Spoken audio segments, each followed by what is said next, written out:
আজকে যে কারণে আপনাদের ডাকা হয়েছে বা যে বিষয়ে বলার জন্য আপনাদের বলা হয়েছে, আমি 2-3টে ঘটনা বলবো। বাঁকুড়া থানায় গত 1 তারিখে অর্থাৎ 1/8/2026 কিছু দুষ্কৃতী একটি মোটরসাইকেল করে এসে একটি গোল্ড চেন লোকপুর এলাকা থেকে ছিনতাই করে। তো সেই ঘটনায় আমরা সব্রতী খান বলে একজনকে অ্যারেস্ট করেছি, যার বাড়ি গড়বেতা। এবং অ্যারেস্টের সাথে সাথে আমরা যে গোল্ড চেনটা অর্থাৎ সোনার চেনটা ছিনতাই হয়েছিল সেটা আমরা রিকভারি করেছি। এবং এর সঙ্গে যে মোটরসাইকেলটা ইনভলভ ছিল সেই মোটরসাইকেলটাও আমরা সিজ করেছি। এটা একটা ঘটনা গেল। তো এর সঙ্গে আরও যারা যুক্ত আছে তাদের নামগুলো আমরা পেয়েছি, তাদের এগেনস্টেও আমরা তাদের খোঁজ চলছে এবং তাদেরও আমরা অ্যারেস্ট করব। এর প্রসঙ্গে 3 তারিখে বিকেল 5টার সময় দুজন অচেনা দুষ্কৃতী আমাদের বাসি যে রোডটা আছে সেখানে একজন ভদ্রমহিলার কাছ থেকে গোল্ড ইয়াররিং ছিনতাই করে নিয়েছিল। সেই ঘটনাতেও আমরা অ্যারেস্ট করেছি আমরা ইব্রাহিম খান বলে একজনকে এবং সাজামল মণ্ডল, এই দুজনকে আমরা অ্যারেস্ট করেছি। দুজনের বাড়ি কুনিশোল এলাকায় আমাদের ওন্দা থানার আন্ডারে।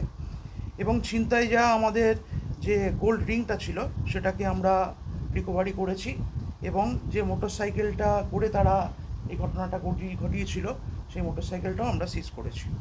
এই দুটো হলো ছিনতাইয়ের যে দুটো ঘটনা বাঁকুড়া থানায় রিসেন্টলি ঘটেছে। সেই দুটো ঘটনাই আমরা বাঁকুড়া থানা আইডেন্টিফাই এবং ডিটেকশন করেছে এবং আসামিদের ধরেছে।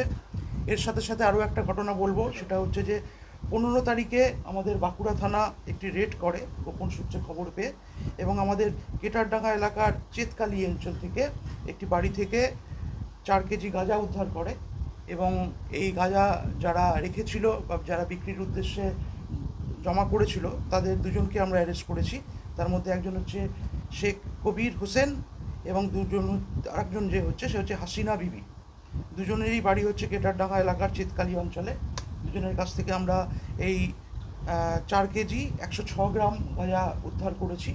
এবং এই গাঁজা বিক্রির সঙ্গে বা এদের যে গ্যাং আছে এদের সঙ্গে আরও কেউ যুক্ত আছে নাকি সেটা আমরা এদের পিসি পিরিয়ডে রয়েছে। পিসি পিরিয়ডে এদের সঙ্গে আর কে যুক্ত আছে বা আরও কোনো অঞ্চলে বা কোনো জায়গায় এরা গাঁজা লুকিয়ে রেখেছে বা কারবার করছে সেটাও আমরা তদন্তে খতিয়ে দেখছি এবং সেটাও আমরা বার করবো।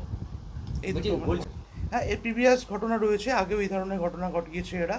তো যেখানে যেখানে ঘটিয়েছে সেই ঘটনাগুলোকেও আমরা আনছি এবং এদের জিজ্ঞাসাবাদ করে কিছু পেয়েছি আমরা তদন্তের সাথে, সেটা এখনই বলছি না। তবে এরা অন্যান্য এর আগেও এই কাজের সঙ্গে যুক্ত ছিল। হ্যাঁ, ঘটনা এটার সঙ্গে কোনো রকম এদের সম্পর্ক নেই, দুটো পৃথক ঘটনা।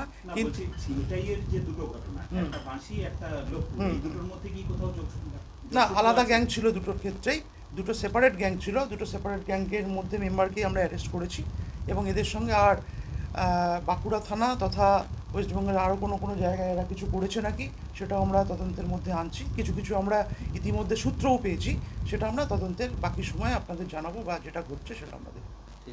আমরা যেখানে যেখানে এই ধরনের ঘটনা ঘটছে সেই তদন্তগুলো বা সেই ঘটনাগুলোকে আমরা বিশেষ গুরুত্ব সহকারে দেখছি এবং যাতে খুব তাড়াতাড়ি এগুলো গ্যাংটাকে আমরা আইডেন্টিফাই করতে পারি এবং রিকভারি করতে পারি, তার জন্য বাঁকুড়া থানা বা বাঁকুড়া জেলা পুলিশ সর্বদাই সচেষ্ট আছে। এবং আমরা রিসেন্টলি এই থানায় আমরা যে দুটো ঘটনা ঘটেছিল দুটোই আমরা আইডেন্টিফাই করতে পেরেছি এবং আশা করি এদের সঙ্গে যারা যারা যুক্ত আছে আমরা খুব তাড়াতাড়ি সবাইকেই ধরে ফেলবো।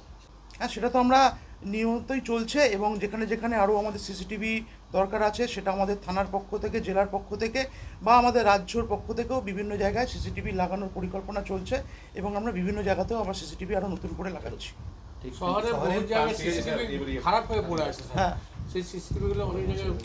এগুলো আপনারা জানেন যে বৃষ্টির দিনে বা বর্ষাকালে অনেক জায়গাতেই বিভিন্ন জল ঢুকে অনেক সিসিটিভি নষ্ট হয়ে যায় বা কাজ করে না। সেগুলো আমরা প্রত্যেক দিন ওগুলোকে আমরা রিভিউ করি যে কোন কোন সিসিটিভি আজকের দিনে খারাপ হয়েছে বা কোন কোন সিসিটিভি কাজ করছে না এবং সেগুলো আমরা রেগুলার বেসিসেই ঠিক করার চেষ্টা করছি।